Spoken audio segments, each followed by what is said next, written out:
आपल्या अण्णाभाऊ साठे म्हणजे एक असं व्यक्तिमत्व ज्यांचं साहित्य हे परिवर्तनाला दिशा आणि चालना देणारे ठरले आहे। महाराष्ट्राच्या जडणघडणीत व परिवर्तनात या साहित्याचे योगदान महत्त्वाचे मानले जाते। साठे यांनी मराठी भाषेत एकूण 35 कादंबऱ्या लिहिल्या। लोकशाहीर अण्णाभाऊ साठे यांची 104वी जयंती मोठ्या उत्साहात साजरी करण्यात आली। यावेळी सोलापूर शहरात 40 ते 50 मंडळांचा सहभाग होता।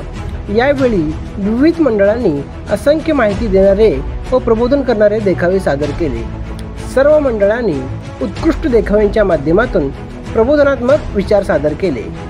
लोकशाहीर अण्णाभाऊ साठे यांच्या कार्याचा गौरव करून त्यांचे त्या काळातील सामाजिक कार्यासाठी भारतरत्न पुरस्कार देण्यात यावा अशीही मागणी करण्यात आली। सर्व समाज बांधव हे डॉक्टर बाबासाहेब आंबेडकर यांच्या विचारांचे पालन करीत आहेत असे अनेक देखावे सादर करण्यात आले। अशा या लोकशाहीरावरील प्रेमाखातर बहुसंख्य समाज बांधव व इतर नागरिक मोठ्या प्रमाणावर उपस्थित होते।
भागातील बातम्या पाहण्यासाठी स्टार साम्राज्याला सबस्क्राईब करा व बेल आयकॉनचे बटन दाबून आपल्या मोबाईलवर नोटिफिकेशन्स मिळवा।